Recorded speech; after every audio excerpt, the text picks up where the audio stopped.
Tara, and today I have a tag video for you, and this is called the Floral Fragrances for Men tag, or I think that's the name of it. It was created by Scott from the Centurion. I love his channel. I will link it down below. He obviously focuses on unisex and men's fragrances, but I will say that pretty much everything he talks about are things that I think women can wear as well, because a lot of them really are unisex. I think everything truly is, but I mean even marketed as such. So if you haven't checked out his channel, definitely do that. He has fairly similar taste to me, so if you do as well, that might be nice for you. And then I was of course tagged by Jon Snow from Scented Snowdrops on Instagram. He also has a YouTube channel where he posts his Instagram videos, so I will link both of those down below. Fantastic, and John wanted to get some female perspectives in here, so I'm not sure how many women have done this. Several guys have now, but here are some of my picks for the best floral fragrances for men. So I picked out 5 for this list, but I am going to include 1 honorable mention, and the only reason it's an honorable mention is because it's discontinued and becoming incredibly difficult to find. However, if you can find it, I think it's a great fragrance for anyone. It's completely unisex. This is Tom Ford's Shanghai Lily, and of course this has a note of lily, and based on the name you might infer that it's also a spicy kind of fragrance, and that it definitely is. So you have the lily, you have clove, other kinds of spices, I'm not sure what. Clove is the only thing I can distinctly recognize in here. It's kind of like this incensey sort of vibe as well. And then there's probably other florals besides the lily. There's something that makes it maybe a touch sweet like vanilla.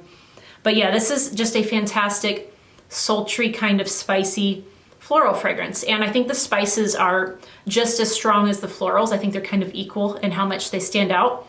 And so that's why I think this is one that would work really well for men. Obviously, all of these I own, so I wear. So I think women can wear these too, but specifically for men, I think this is a really nice choice if you can find a bottle. I picked mine up not that long ago from the Cosmetics Company store, which is the Estee Lauder outlet store. So if you have one of those by you, you can try it, maybe give them a call and see if they have it in stock. Otherwise, you're probably gonna have to buy it secondhand, and because it's discontinued, I would imagine people are going to start charging a lot for this. So anyway, that's a great one. It's very sexy, great fragrance, love the spiciness to it. Oh, and the perfumer for Shanghai Lily is Antoine Maison, in case you were curious. All right, the next one up is marketed toward men and it is from Moschino. This is Toy Boy, and the bottle, you've probably seen it by now. It's pretty quirky, but I kind of like it. I don't hate it. So this one was created by Jan Vasnier, and it is definitely this very peppery rose. It's sweet, it's definitely sweet. I think there's a bit of pear in here, like a slight touch of fruitiness, nothing super strong. Mostly I get the pepper and the rose, but then there's also, as it dries down, this sort of vetiver kind of base to it, and definitely something that's kind of woody in combination with that vetiver. Sometimes I can pick up a touch of clove in this one as well, but I wouldn't say it's as predominant as in Shanghai Lily. This I really, really like. Is it the most natural smelling rose ever? No, I mean, look at the bottle, right? It's not. But I do really enjoy it. I'm so surprised at how much I like it. This sweet, peppery, spicy rose. And I think obviously it's, you know, good for men. It's marketed towards men, so obviously it's quite a masculine rose here, but at the same time, with that slight touch of the pear and then just whatever in here is making it smell a bit sweet, it makes it so that it's definitely very unisex. So even if you're a female, try this one if you like rose, especially if a spicy rose sounds good to you, because I really, really enjoy it. So that again is Moschino Toy Boy. Next up is one from Dior, and this was created by their house perfumer, Francois Demaki, and this is Gris Dior. It was previously called Gris Montaigne, I think is the name, and I actually had a decant of the previous version, and obviously I have a bottle of the current version, and I think this is luckily one that did not die with the reformulation. You know, a lot of them changed significantly or didn't perform as well. This one still I think is pretty solid and smells pretty much just like the previous version. Slight differences, but not much at all. So anyway, Gris Dior. This is another rose perfume, but it's very different as compared to Toy Boy. This one, it's like this watery Turkish rose, and I definitely get a lot of oak moss and some patchouli. Not super heavy patchouli, but some patchouli, more oak moss than patchouli. But like I said, it's really about that watery kind of rose. In the opening of Gris Dior, when I first spray it on, I can get a touch of bergamot. And then in the dry down, it does have a ever so slight cedar kind of feel to it. Maybe there's some amber in here. I'm not 100% sure about that. I think that there is, if I remember correctly. But mostly I pick up just a little bit of cedar in the dry down with still that watery rose that's pervasive throughout. I think, again, perfectly unisex fragrance. So if you are into rose, I think that this is a great bet as well, especially if you also like oak moss, because I can definitely pick up oak moss in this one too. Next is one that's fairly new to me. It is from Orchestra Parfums, and this is called Rose Trombone. This one was created by Amélie Bourgeot and Anne-Sophie Bahagel, and this is a more sophisticated rose. So first we had that sweet, spicy rose with Toy Boy, then we had this sort of watery, contemplative sort of rose with Gris Dior, and now this one is a much more formal, sophisticated kind of rose, at least to my nose. I definitely think someone younger could pull this off, but I think it will probably appeal a little bit more to someone who is closer to my age, so not as young. So this one has notes of rose, sandalwood, and something a little bit boozy. I think it's rum that's supposed to be in here. There's also a touch of aldehydes in here that I think just give it a little bit of brightness. I believe that there's also pear in this one. And then there's maybe a little bit of vanilla and musk in the base. But with Rose Trombone, I mostly get the tiniest bit of a boozy rose, but mostly just the rose with the sandalwood and then a slight brightness from the aldehydes. Those are the main things that I pull from this one. I think it's a great fragrance for maybe a formal occasion. Maybe you're dressing up in a suit or a tuxedo or something. I think that might be a good rose for that kind of occasion, but I think all of these are fantastic in terms of rose fragrances for men.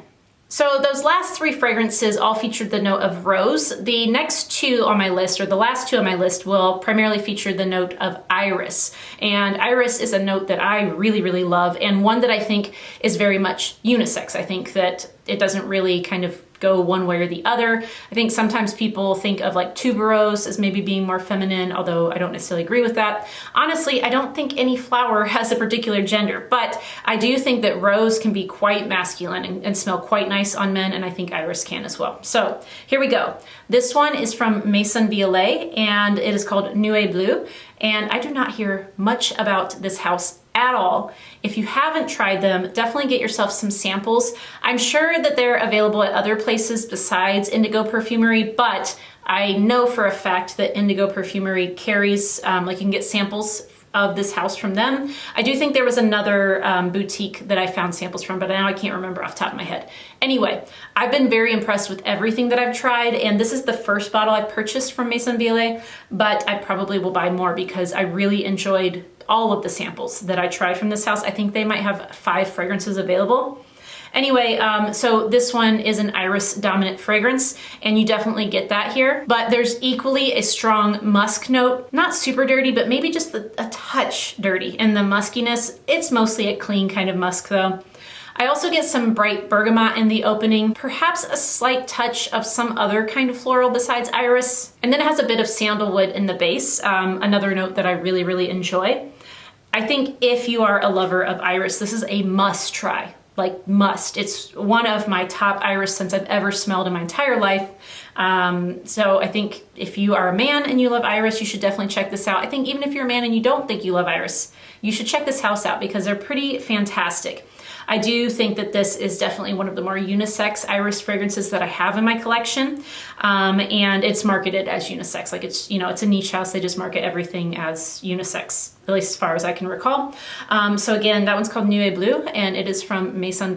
Check them out if you haven't already. I hear no one talk about them. And you know, they're not cheap, but I don't remember exactly how much this bottle was, but you get, let's see, 75 mils. I know it was less than $200. So cheaper than a lot of niche houses anyway. So check them out. All right, last up is probably the first fragrance that you think of when you think of iris and masculine, and that is Dior Homme Intense. This is of course from Dior and was created again by their house perfumer Francois Demaki. So I really, really enjoy wearing this one on myself, but I definitely think it would be very attractive on a man. Again, this is an iris-based fragrance. kind of like a more of a lipsticky, makeup-y kind of iris in this one as compared to the last one. And this one definitely has a note of ambrette, which I really enjoy. Kind of gives it almost a little bit of a dirtiness to the fragrance. And then also in this one, I think there's pear in here again. A lot of these have had pear. There's a woodiness to this one, and then a touch of lavender and vetiver that I really enjoy. I think vetiver is a note that a lot of people associate with men, and same thing with lavender, but there are a lot of fragrances that I really love with both of those notes. So don't be afraid to try them, ladies out there, just because you see vetiver and lavender. You might actually fall in love with those notes, which I in fact have. So yeah, probably a lot of you have smelled Dior Homme Intense. Again, woody iris kind of fragrance, more lipsticky smelling than the last one. The last one is much brighter, I think, because of that bergamot and the musk in Nuee Bleue, but both fantastic options if you're interested in an iris fragrance for men or for anyone.